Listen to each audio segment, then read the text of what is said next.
Hello guys! Ito po, narito po ako sa residence nila nanay. Nagkakayod po sila ng santol. Papakita ko po sa inyo kung paano po magkayod ng santol para gawing burong santol.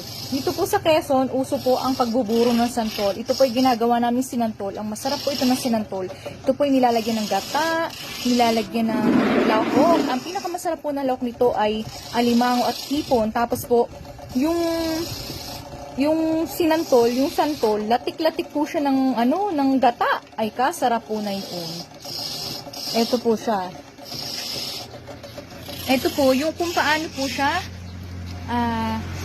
hiwain ang santol.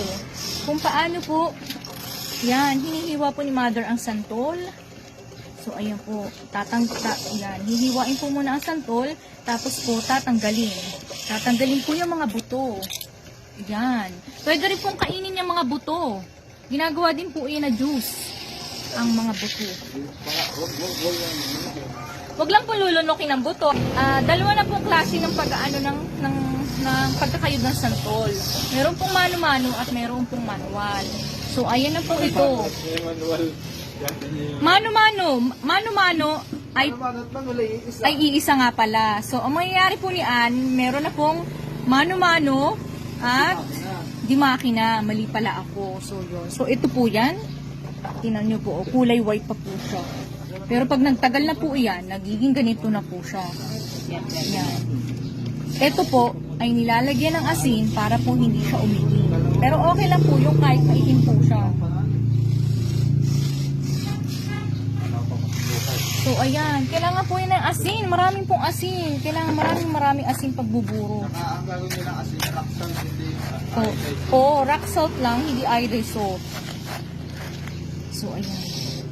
Ayan po yung sinasabi kong mano-mano. So, ayan. Gamit po ni Alang Kayuran sa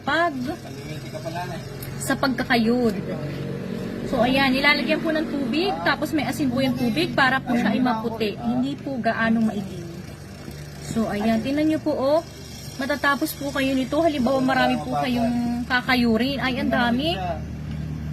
Ay, aabutin po kayo ng oras. Minsan araw pa. Kung maraming santol. Marami po kayong buburuhin. Ito naman po yung sinasabi ko na di makina. Di motor. Ito po, pakita mo din yung sa ito po ay ginawa ng aking kapatid na si Toto.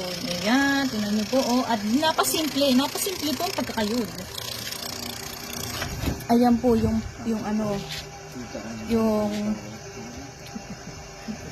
ito po naman ay ginagamit sa niyog. So, ito po ay sa santol. So, ayan, tingnan niyo po, binibura na po ng asin. Binibura na ng asin. So, ayun. Pagkakayod. para lang yun. Para lang po sa niyog na kinakayod. Ang kaibahan lang po, maliit po. Maliit. Saka dapat ay hindi masyadong mabilis yung kaya may pahinaan siya, oh. May control siya. Meron siyang controller. Oo, ito yung palakasan, oh. Papahinaan. O, tama.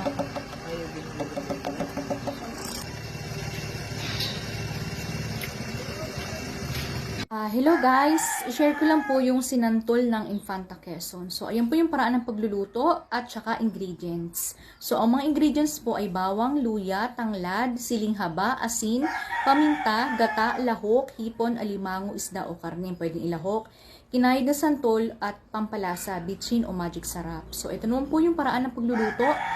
Hugasan at pigain po ang kinayod na santol. Pagkahugas po ng santol, maggata po ng niyog, tubigan po at gatain ng niyog at ilagay po sa hinugasang santol. Pagkatapos po, lagyan ng mga rekado, haluin at hintayin mawala ang sabaw hanggang maging manti-mantika na po siya.